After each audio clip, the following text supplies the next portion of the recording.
right, great. We're recording now. Thank you very much, sir. Hi, everybody. My name's Tom Timbrooks, and welcome to another episode of Vote For Me. I'm running for House of Representatives, the United States Congress, over there in Washington, D.C. As you can tell, it's getting a little bit chilly outside. It's Oregon. Oregon does that. It's the weather. You know, it's like that.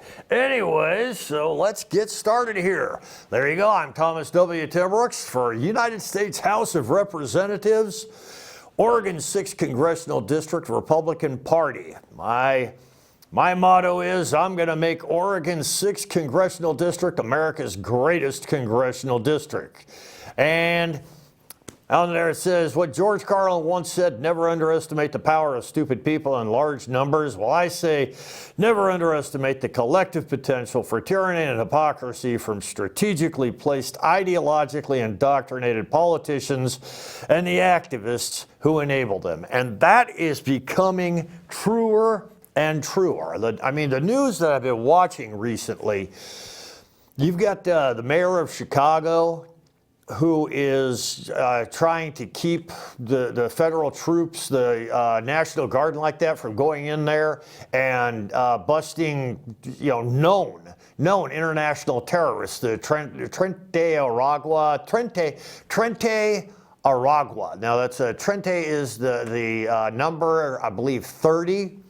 For in Spanish, Trente, and Aragua is, agua is water. I don't know what Aragua means, but anyways, so they are some kind of cartel, and the mayor of Chicago is protecting them, basically, saying, hey, it's a sanctuary city and all this stuff. I mean, I realize Chicago is synonymous with organized crime, but, there's limits. There are some limits. And that's what I'm talking about with, the bottom right part there. It says, the collective potential for tyranny and hypocrisy from strategically placed, ideologically indoctrinated politicians and the activists who enable them.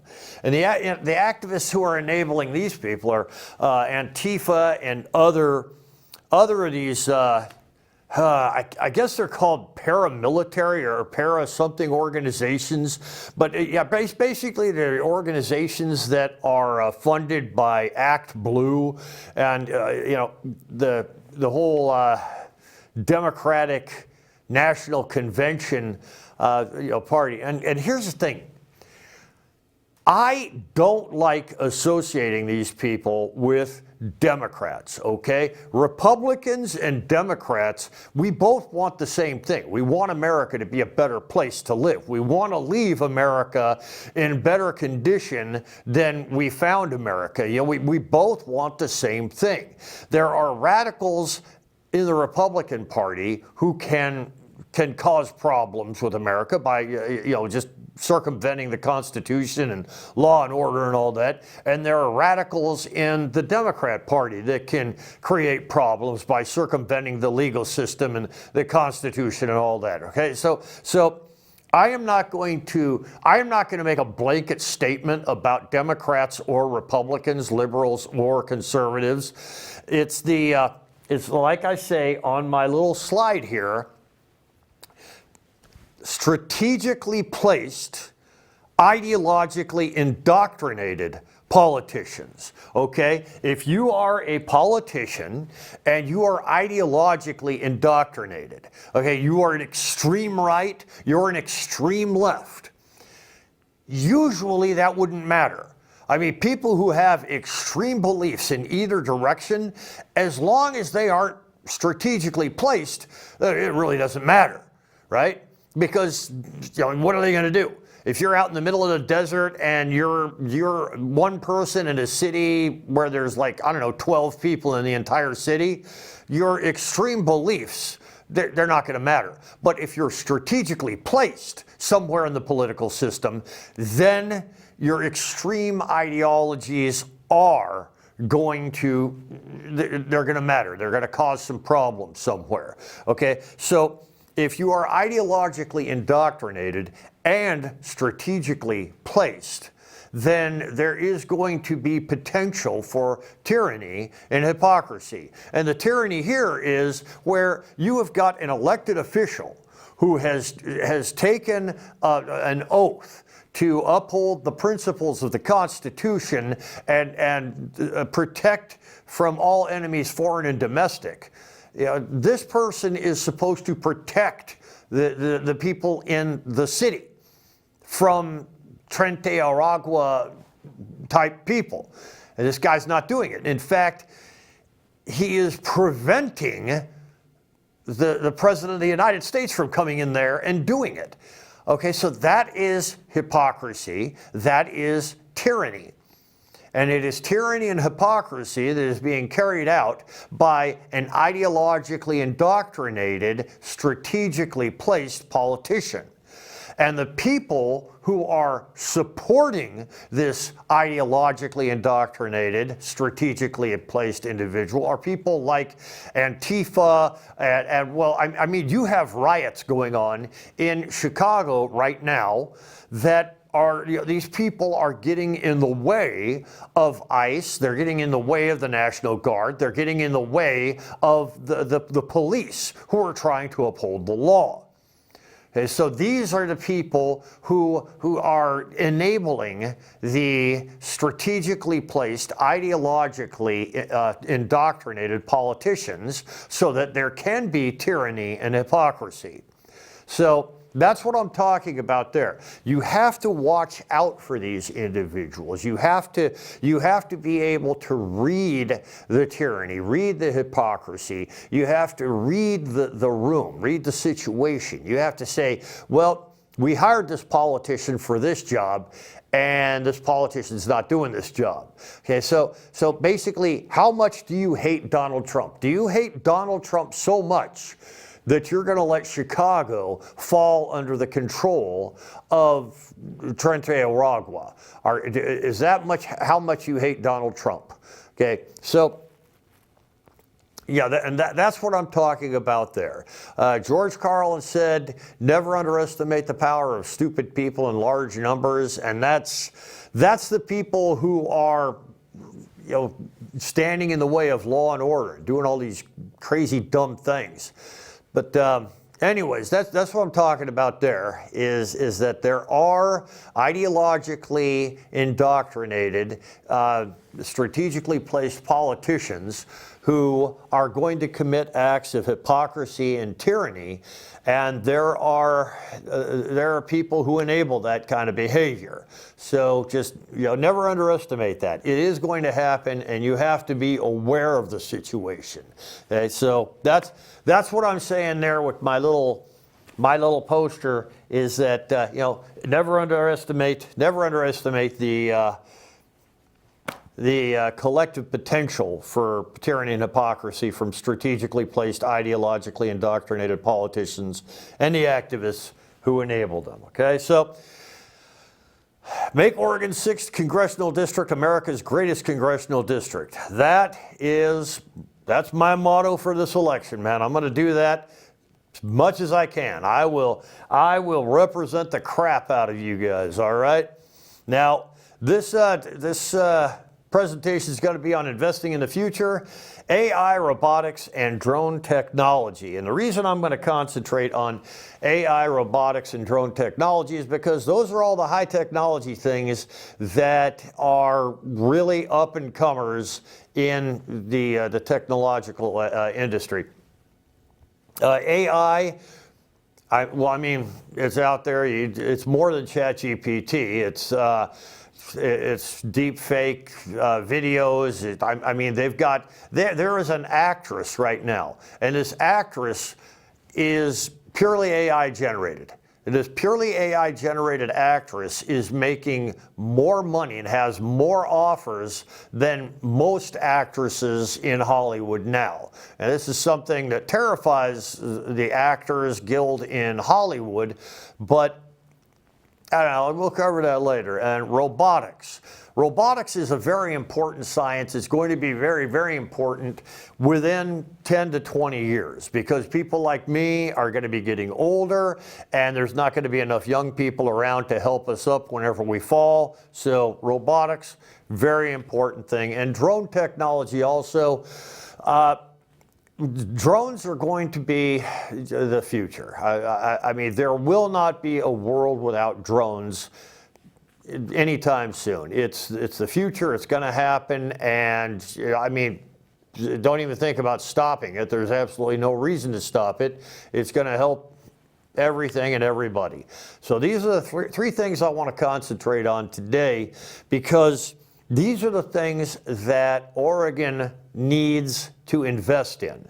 And as your representative to Washington, D.C., the whole House of Representatives, that the main concern that every representative has in the House of Representatives in Washington, D.C. is getting federal funding to your congressional district. Now, in our congressional district, Oregon's 6th Congressional District, we have robotics, we have AI, and we have drones. So, I mean, get those federal dollars over here, and the 6th Congressional District can be America's greatest congressional district, man. It's gonna write itself. It's gonna make itself happen. Okay, all you need is the investment capital, and then boom, things are gonna grow. The industry is gonna explode, and we're going to be right here watching it just grow and grow and grow, and just we're going to enjoy the benefits of the emerging technologies. So yeah, watch it happen. It's going to happen. 6th Congressional District. I go to Washington, D.C. I get funding for all that tech over here, and boom, we are going to have the greatest congressional district in America. Okay? Mark my words. So here we go. Reducing costs, reducing time, and expanding possibilities. Now, what this is, okay, that's part of the quality triangle, and I'll get to that in a minute. Investing in the future, AI, robotics, and drone technology. All right, the next wave of technological progress is here. Artificial intelligence, robotics, and drones are reshaping how we live, work, and create. This isn't a threat, it's the next great opportunity for civilization. Investing in the future of technology will benefit Oregon's 6th Congressional District and America. I believe I just said that a minute ago.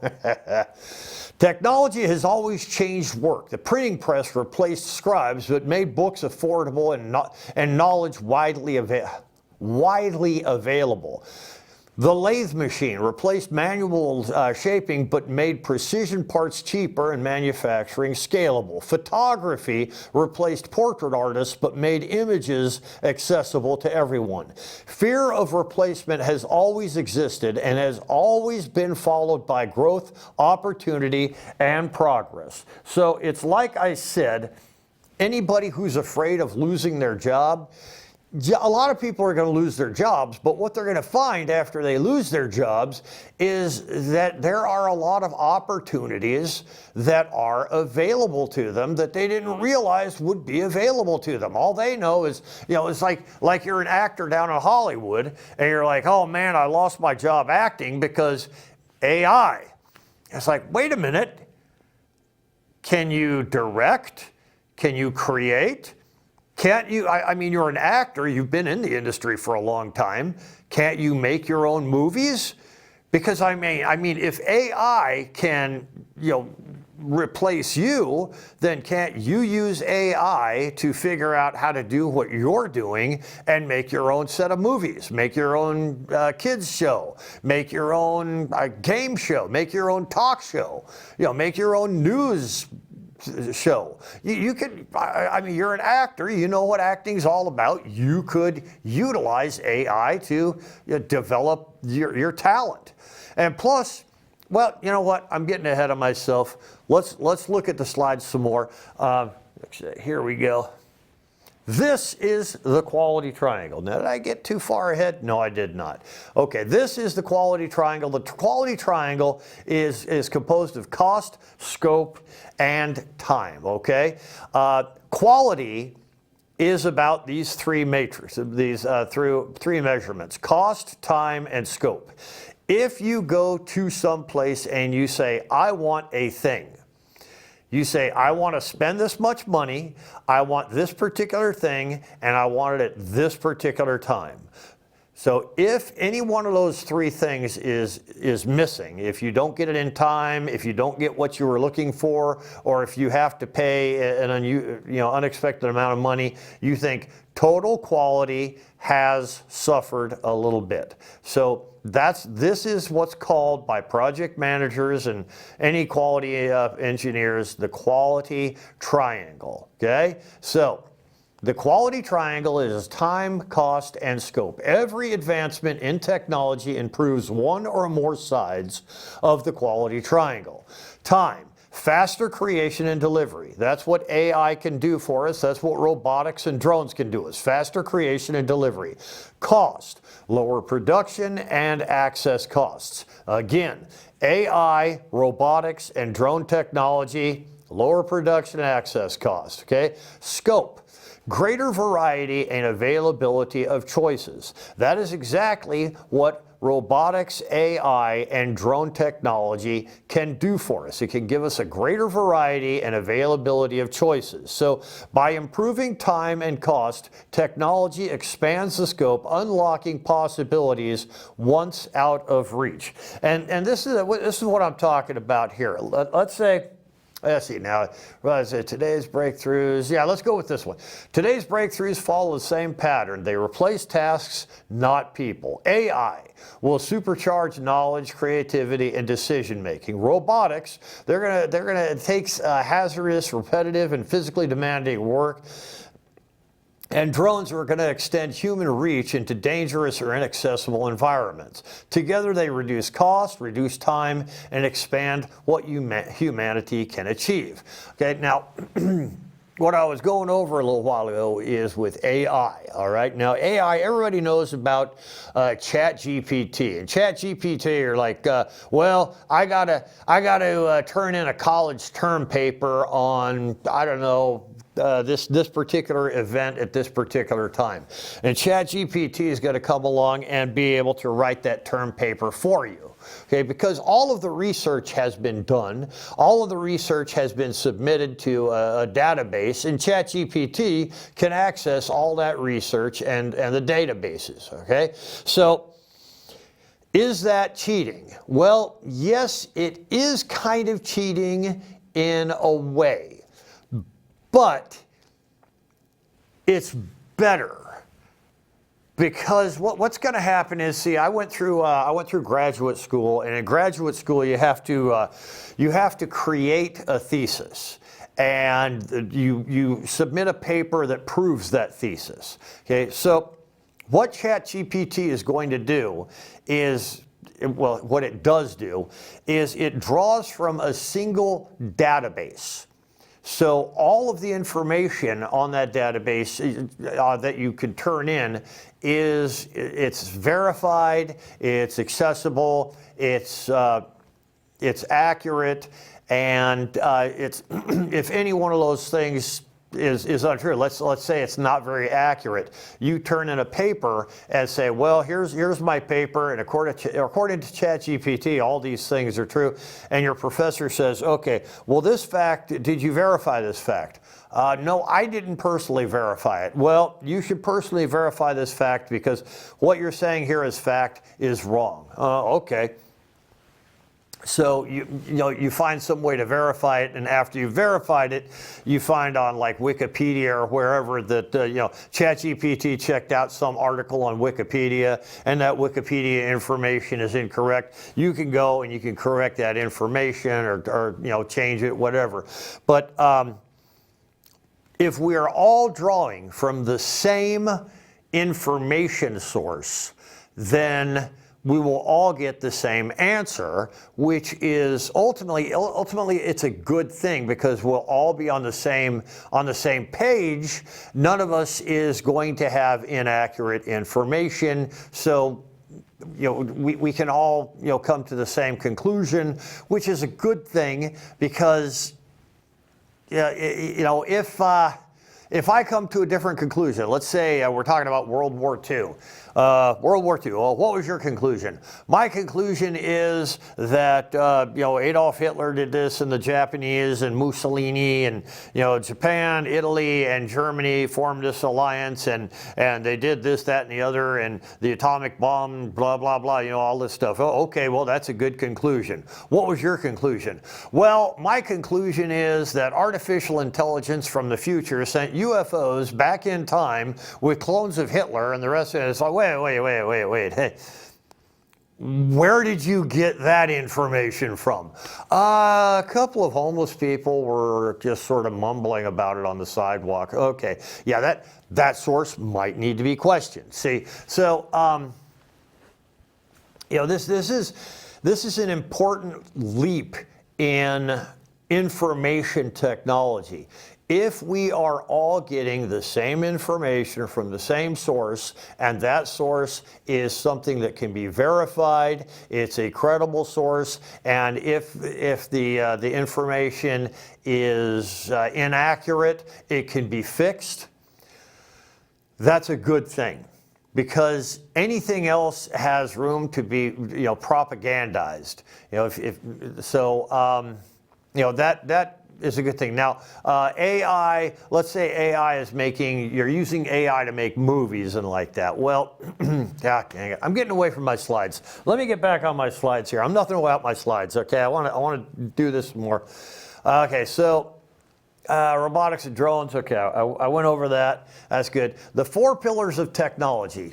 A framework for understanding where value is built. And this is how I'm going to make things profitable for Oregon. This is how I'm going to build, I'm going to use these 4 pillars to make Oregon's 6th Congressional District a much more profitable district with AI, robotics, and drones. Okay, so every major technology, whether it's AI, robotics, or drones, creates opportunity in 4 key areas: infrastructure, platforms, applications, security, and ethics. Understanding these 4 pillars helps investors, innovators, and policymakers see where growth is happening and where it's heading.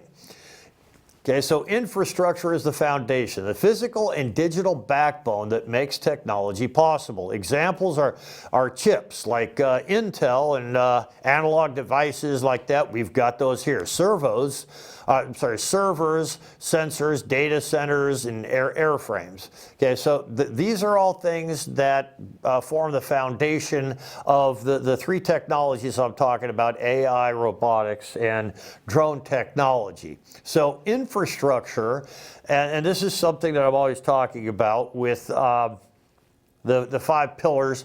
Whenever a politician gets money from the government, let's say you're the mayor of a city, okay? The mayor of the city is going to say, well, we need to concentrate on infrastructure.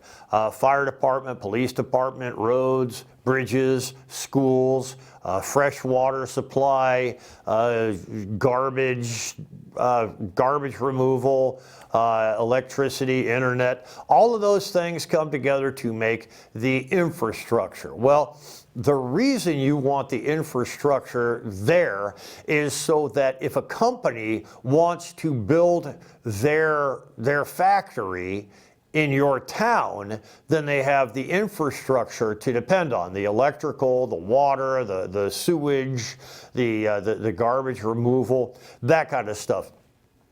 So with improvements to infrastructure come jobs. Okay, and after people get jobs, well, they're going to be looking for houses.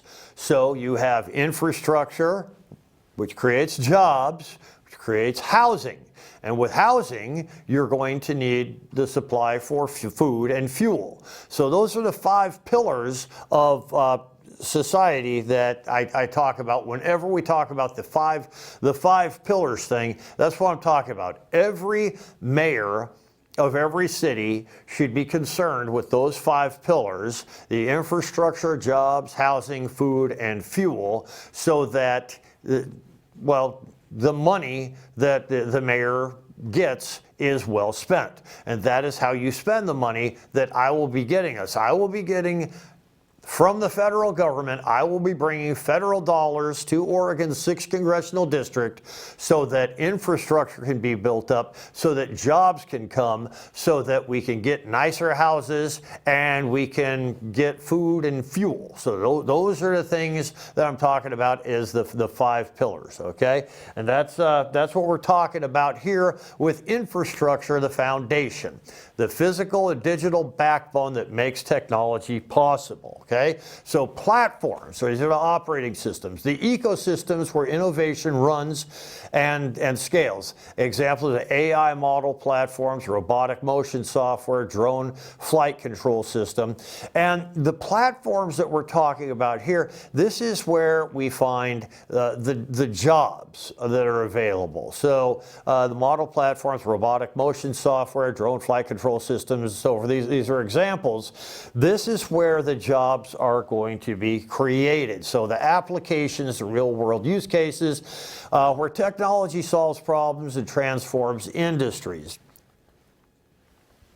Self-driving cars, surgical robots, drone delivery networks. And this is the applications which are going to be for the customer. Okay, and this is part of the jobs thing also. So we're going to have a good infrastructure that creates a good environment for more jobs, and of course we're going to have customers. The customers are going to utilize the applications, and that's where we're going to concentrate there, is applications for customers, right? Security and ethics were the guardrails, a system that protect, regulate, and build trust in new technologies. Example, cybersecurity, safety, compliance, counter drone defense. And this is just like, okay, well, we have AI. And it's like I was talking about a minute ago. Okay, so AI, we're going to find out, ChatGPT, tell me about this thing. Okay, and it says, okay, ChatGPT just told me to create a bomb and throw it into a mailbox. Why did ChatGPT tell me to do that? Something's wrong. I'm gonna try. Oh, cybersecurity. Okay, there's something wrong with the cybersecurity, so that's a problem there. And this is the security part. Also, ethics. All right. Now, ethics, compliance. These are things like quality management, quality control, quality analysis. So we want to make sure that nothing bad happens with our robots, our drones, our AI. So security is part of ethics. Ethics is the reason for security. Because, gosh, anytime human beings have ever created a tool, I mean, 100,000 years ago, Neanderthals first picked up a stick and started jabbing the stick. It's like, hey, look, I can lift up the termite mound and I can eat the termite grubs. Yay, that stick is good. But look at this. I can also use this stick to jab it in my buddy's eye. Ha, isn't that funny? Okay. The security back then would be, unga bunga, binga banga bunga. Oh, unga bunga, banga. It's like, no, don't stick that stick in your buddy's eye. That's wrong. Oh, I didn't realize that. See, that is an example of a tool being used for good things and for bad things. The way we ensure that AI tools are used for good and not bad is through security. And the reason for that security is ethics. So maintaining a high level of ethics requires security. And it's the same thing with robots and drones. We don't want drone technology being used unethically. We don't want robot technology being used unethically. So those are the 4 things that we're going to develop whenever we get the financial capacity to develop these things. Is just, let's go back here to infrastructure, platforms, applications, security, and ethics. Those are going to be the 4 pillars of technological progress. Okay, so those are the things. So the key idea here, each pillar builds on the others, and together they create the structure of every technological revolution. Infrastructure enables platforms, platforms power applications, and security ensures trust and longevity. So there you go. They build on each other, they interact with each other. Understanding these four pillars helps us identify where innovation is happening and where investment opportunities lie. Okay, so artificial intelligence. Part one, artificial intelligence, the brain of the future. Okay, infrastructure, the AI engine room, established leaders, NVIDIA, AMD, Microsoft Azure, Amazon AWS, up and coming. Now these are the up and coming, the Aster Labs, Penguin Solutions, those are up and coming. So what you should do is find out about Aster Labs and Penguin Solutions, and if their stock is like at $3 or $6 a share, invest in those because they are up and coming. These companies build the chips, data centers, and cloud platforms that AI depends on. Like railroads in the industrial age, they are the foundation of the AI economy. The platforms for AI, the operating systems of intelligence, are established. The established companies are Microsoft with Copilot, Google with Gemini, and OpenAI. The up-and-coming ones are InnoData and 4Paradigm. So once again, InnoData and 4Paradigm, definitely worth looking into if you want to invest early in something that's going to be doing very well financially in the next 5 to 10 years. Platforms are where AI models live and grow, and the next Microsoft or Google could emerge from this layer. The applications where AI meets the real world. The established companies are Tesla for autonomy, Palantir for data analysis, and Adobe for creative AI. The up and coming are Resolve AI, SoundHound AI. The AI is transforming industries from transportation to medicine. These companies bring AI's potential to daily life. Security and ethics, the guardrails for the future, the established companies, CrowdStrike and Palo Alto Networks. The up-and-coming ones are Darktrace and Big Bear AI. As their AI grows, so does the need to secure it and ensure ethical use. Companies here will be essential to public trust and regulatory compliance. Okay, so those are companies, up-and-coming companies you might want to check out. Okay, so robotics, which are the muscle of the future. They are the mechanical backbone. The established companies, ABB, Fanuc, and Yaskawa. The up-and-coming ones are Symbiotic, GigaCloud Technology.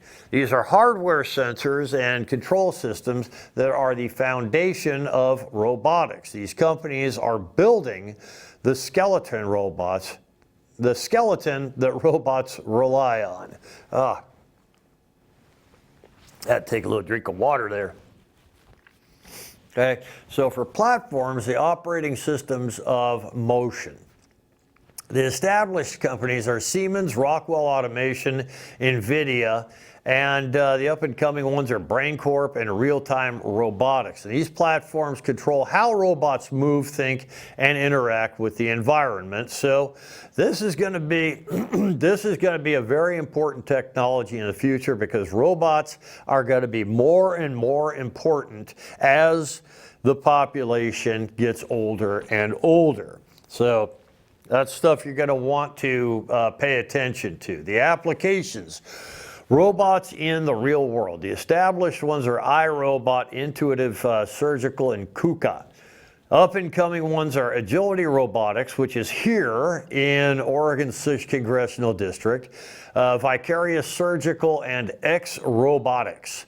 Okay, from home cleaning to surgery, robots are expanding human capacity. It's a very important thing that robots are doing because, like I said, they are going to replace people, but the jobs that robots can do are going to expand human civilization to a point where we had no idea human civilization could go to. For security and ethics in the safety and automation, established our Fortinet Palo Alto networks and the up-and-coming Dead Drone and Drone Shield. Man, I need to learn how to read someday. Yeah, when I was 21 years old, my third grade teacher told me that coloring in the pictures is the same thing as reading a book. I found out just recently how wrong that teacher was. Okay, so as robots become part of critical infrastructure, securing them is vital. So, yeah, they are going to become very important parts of human society. AI and robotics, very important parts of human society. They are going to replace some people, but they're going to open up all kinds of opportunities that, I mean, we have no idea what kind of opportunities they can open up. I mean, the train, the locomotive replaced the covered wagon going east coast to west coast, and the diesel locomotive replaced the steam locomotive, and then you've got, you know, the regular automobiles on the transcontinental freeways, and then you got airplanes. Airplanes replaced, you know, the cars, trucks, buses, ships, all that stuff. So I mean, if you look at it now, okay, you've got the aircraft industry. Well, the aircraft industry has replaced a big part of the shipping and busing and train, you know, passenger industry. But look at how many jobs it has created. Many, many jobs have been created by the aircraft industry. Jobs that, you know, we had absolutely no idea that they could possibly exist. The locomotive industry, you know, replaced the covered wagon industry. And, you know, it was great being part of a covered wagon train coming across the United States, but, I mean, it's going to take forever, and, you know, a locomotive could do it in, you know, a couple of weeks. So, yes, some people are going to be replaced, but they're going to get new jobs. And they're going to get jobs doing things that they had absolutely no idea were possible before. So, you know, technology, it's frightening, but ultimately it's a good thing. So, drones, the wings of the future. Infrastructure. Airframe and power backbone. Established are AeroVironment and DJI Parrot. Up and coming are Joby Aviation and eHang. And I believe one of those is out here in our 6th Congressional District. I forget which one it is, but I think it's Joby Aviation. I can't remember. But anyways, airframes and propulsion systems are foundational to the drone industry. And that's what we got. And platforms, the flight control ecosystem. Established are Qualcomm, Intel, and Aterion. The up and coming are Red Cat Holdings and Skydio. So those are things that you're going to want to look into investing in. And these companies build the control systems and AI that guide autonomous flight. Okay, so that's definitely stuff you're going to want to look into. And we got the applications, the sky is no longer the limit, established. Zipline, Amazon Prime Air, Wing, Alphabet, and up and coming are Dragonfly Quantum Systems, Volatus Aerospace. Drones are revolutionizing logistics, agriculture, and emerging response and defense. So this is definitely something to be looking into here. For security and ethics, Guardians of the Sky, the established ones are Dead Drone and Drone Shield. Up and coming, Aero Defense, Black Sage Technologies. Aerospace security is critical as drones proliferate. These companies protect infrastructure, airports, and public space from misuse. Now we got the big picture here. Technology expands human potential. AI, robotics, and drones are not replacing humanity, they're removing barriers. They reduce time and cost, expand scope, and make the impossible possible. Remember back to our quality triangle where you got time, cost, and scope. So if you can reduce time and reduce cost, and you can expand the scope, that it makes the impossible possible. It expands new possibilities. So new jobs and industries will emerge around designing, operating, maintaining, and improving these technologies. And as leaders, we must ensure these advancements benefit all people, including the workers who once feared being replaced. And this is what I'm talking about here, is that as a representative to the United States Congress, your job is, like I said, get federal dollars and bring those federal dollars to your congressional district and use those federal dollars to develop the technologies that will eventually help society as a whole. Now, there will be difficulties. There will be people who complain that they're having their jobs taken away, that there some problems, you know, and yeah, that is going to happen. I wrote down some things here, okay? Now, 90% of the movies are derivative crap, and you've noticed that. These new movies that are 90%, you know, derivative crap, they still cost millions and millions of dollars to create. And so you're stuck with whatever somebody's vision is. Let's say, let's get another Tom Cruise movie. Let's get a bunch of Tom Cruise movies. Let's, you know, Rocky Part 1000, you know, like that. All these movies, they're derivative crap. And you could have a desktop computer. And you tell your desktop computer, I want to see a movie about ducks from outer space that come to Earth and become an inspiring hockey team. And ultimately, they save the planet Earth from sock monsters, from the planet of sock monsters. I don't know. You could just tell your computer to create that movie and make it child friendly. You know, make it so that a kid who's like 5 years old can watch it and be really happy about it. Okay. This is the possibility for AI. Artificial intelligence will create the entertainment that you want when you want it, and be able to change it as you want it changed. And be able to do it in a very, very cost-effective way. Because right now, you are limited to the number of movies you can watch, to the number of television shows that you can watch. And the reason you're limited is because every one of those things that you watch costs $10 million, $20 million, $50 million.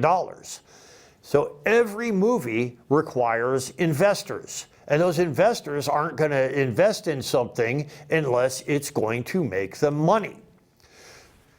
This AI is something that investors will invest in because they know that even though it costs practically nothing to create one movie, they know that millions and millions of movies are going to be created every year, maybe every month.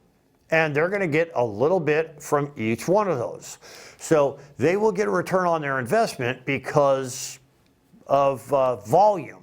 So that's where it's going to be good for you, the consumer, because, yeah, right now 90% of the movies are derivative crap. And, you know, you can watch one and it just, yeah, that was kind of cool, and it goes away. The other 10% are actually good movies that require some kind of effort, some kind of writing, some kind of talent. So directors, producers, writers, and actors could actually concentrate their efforts on making really good television shows, really good movies, really good productions. They could move to stage productions. So it's going to open up possibilities for them that they had absolutely no idea that that was possible. And they're going to talk about, well, we're losing a lot of money. It's like, well, you're not losing money, because 99% of the actors in Hollywood are nobodies. 99% of the actors in Hollywood don't make enough money from acting to pay the bills. And that's just a fact. 1% of the actors in Hollywood actually make enough money so that they don't have to wait tables. And look at Kevin Bacon. Okay, Kevin Bacon, a long time ago, he was waiting tables in a restaurant, and then he made a movie. He made Animal House, and that movie took off and gave him a good paycheck, and it gave him a start in the industry. But he didn't make a really profitable movie until several movies later, and he had to go back to the place where he waited on tables, and he had to actually wait on tables until his career actually took off. So, Kevin Bacon, as popular as he is, as in demand as he is, as wealthy as he is, he was one of the 99% of actors who found it very, very difficult to get enough jobs so that they didn't have to wait tables. So 99% of the actors are just, they wait tables. Okay, 1% is actually the whole group of people, and it's the 1% who are like, oh, we're going to lose our jobs. Well, the 99% of actors, guess what? They are going to be able to create movies. They're going to be able to create videos. They're going to be able to create all kinds of things that they know are really good. They're going to be able to create things that they know are going to be in demand. You see, the only thing that is keeping the 99% from actually realizing their full potential is the fact that it requires millions and millions of dollars to get one project going. I mean, Animal House required several $1 million to get going, and only a couple of the actors from Animal House actually made it anywhere. I think John Belushi was one of them. I can't actually think of anybody else that was in Animal House that actually made it anywhere. So that's what I'm talking about. So the 99% of actors now that can't find a job in acting that pays their bills, they're waiting tables, those people can all get together and say, hey, I've got an idea for a movie. And since AI makes it incredibly inexpensive to create a movie, I can be the director, I can be the actor, I can be the writer, I can be the producer. I can be my own movie creating company.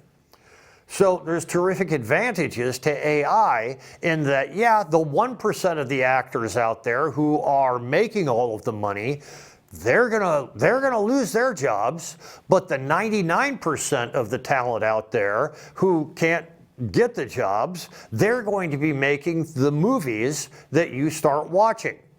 So yeah, the 1%, they lose their jobs, and that's terrible. But the 99% is going to profit, and that's good.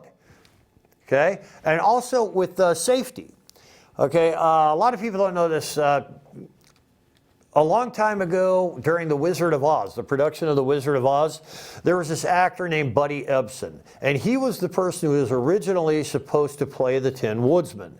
Well, the problem is they put that aluminum makeup all over his face, and he accidentally inhaled some of it, and the inhalation of the aluminum makeup actually got into his lungs and almost killed him. He had to go to the hospital. They put him in an oxygen tent, and eventually he got better. But because he had the unmitigated gall to almost die because of the aluminum makeup that he inhaled, they went ahead and fired him from the production of The Wizard of Oz. I mean, can you imagine that? A guy almost dies and they go ahead and fire him. That kind of safety thing would not happen if you have AI helping out with the production of movies. Okay. Another thing is, the Me Too movement that happened a while ago. Okay, this whole Me Too movement with this Harvey Weinstein guy. He's a total scumbag. And basically the only way that an attractive actress could actually make it in his studio was if that attractive actress were to give him a back massage. He just wants a back rub. Just give me a back massage, that kind of thing. Well, with AI making movies, with the 99% of the actors and talent in Hollywood using AI to make movies that people will more than likely want to watch, you're not going to have the Me Too movement. You're not going to have any need for a Me Too movement because there will be no young female actresses to be taken advantage of. So there goes that too. So this is how AI is going to help us out. Now, with robotics, you have all these people who are like, well, I'm a coal miner. And as a coal miner, my job is to mine coal. I have to go down deep into that coal mine and mine the coal. Well, guess what?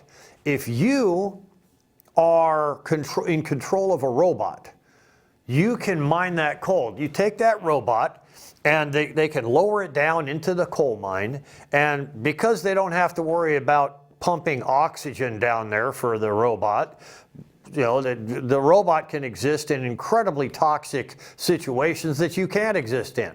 And plus they don't have to, if you are a person, you have to go down to that coal mine and then be pulled back up. You have to have food and water and air supplied to you while you're down there. Okay? Well, if you're a robot, all you need is electricity. Now, if you are sitting in your living room and you put on a headset, you become the robot. It's your shift.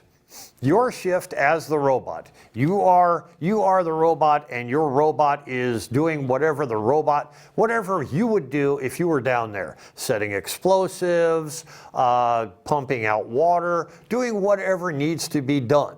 So you are up in your house, in your living room, drinking coffee, having a donut, while the robot is doing your work for you. So there you go. Safety, right? Now, what about drone technology? Yeah, pilots are going to have their jobs taken from them, but let's think about this now.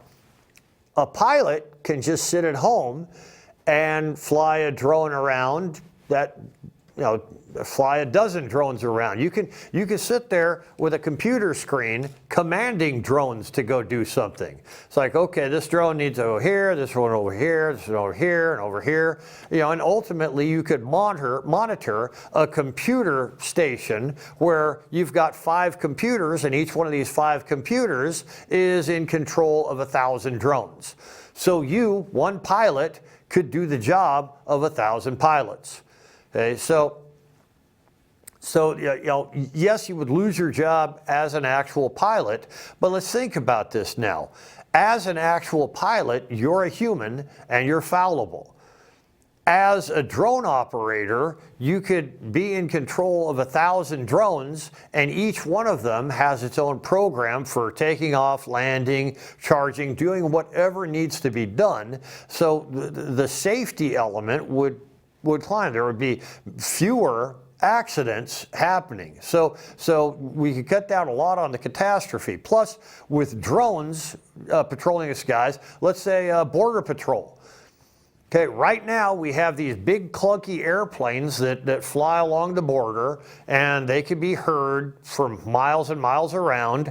If you were a drone operator, you could fly your drone up to the post of one of these border things, and you could just sit there watching everything that's happening. And if you have 100 drones or whatever, you're in control of 100 drones, you can sit there watching, and your computer could alert you, hey, there's people over here doing this, okay, send out a drone and do that thing. So not only would the drones help to do a better job, they would make the jobs that you do much, much easier. Because, well, you're not going to have to climb into an airplane and fly it around. You're not going to have to go to pilot school and learn navigation and weather preparedness and the rest of this stuff. All that is going to be in a program that goes into the drone. The drone is going to have all the information that is necessary to do whatever flying is necessary, just like the robot. The robot's going to have all the necessary information, and you can use your time in a way that you would prefer to use your time. You can spend time with your kids, your family. You could be on vacation in, I don't know, the Caribbean. You could be hanging out in the Caribbean on vacation, and somebody gives you a call and says, hey, can you take over my shift with the drones? Oh, sure. Let me just fold out my computers here, and boom, I'm the drone operator now. So like that. So the terrific convenience for everybody. And these technologies, if invested in at an early time, can bring a lot of jobs to Oregon's 6th Congressional District. And that's what I want to do. I want to get federal funding to invest in these technologies, because these technologies will ultimately help Oregon's 6th Congressional District become America's greatest congressional district. So that's what I want to do for you, okay? So, just as the printing press spread knowledge, the lathe-built industry, and photography democratized memory, AI, robotics, and drones will write the next chapter of human progress. If we prepare wisely, that chapter can begin right here in Oregon's 6th Congressional District. So, now this is the part I always close on. My 10 big goals for when I go to Washington, D.C. I go to Washington, D.C., my 10 big goals are this: remove $5 trillion from the national debt, propose the 28th Amendment for transparency in financial incentives, secure America's digital infrastructure by requiring PLCs be built domestically, tuberculosis and polio screening for all migrants as well as food workers, the 5-pillar blueprint to empower local governments, protecting our law enforcement through the Reasonable Operations Space Act, and requiring early measles vaccination, American Talent First Act to ensure American workers are prioritized for American jobs, and immunotherapy for cancer research, and in-person voting. And these are all things that are within reach. They are not far out crazy ideas. These are things that actually, they need to be done, they can be done, and it really won't take much effort to do them. Now right now, the person who is our 6th Congressional District representative to the United States Congress is Andrea Salinas. She's holding the office. I don't know if she's going to go for re-election or not. If she does go for re-election, let's say she's re-elected. All this information that I'm providing, she could take it to Washington, D.C. and do the same job. So vote for me, vote for her, vote for whoever you think should do this stuff.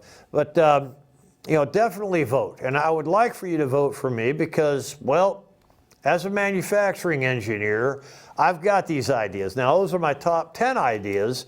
And if, those top 10 ideas are pretty good ideas, and they will create a lot of jobs in our 6th Congressional District and across Oregon, and they'll do a lot of good for the United States as a whole. So I really hope you vote for me because, I'm the person who created those ideas, and I got more ideas coming. If you vote for Andrea Salinas, good for you, and I'll do what I can to help her to make these things happen also. Okay, so either way, you're going to be a winner. All right, make America great again. I am Make Oregon 6th Congressional District America's greatest congressional district. Moskdag Digida. And that's where we're at right there. You see the 6th, the little darkened area of the 6th there. It's in between Salem and Portland. That's the 6th Congressional District. So anyways, that's me, that good-looking guy there. For a House of Representatives, Oregon 6th Congressional District for the Republican Party. Make Oregon 6th Congressional District America's greatest congressional district. And I thank you very much for listening to me. I thank you very much for your time. Get out and vote, and please vote for me. Take care now.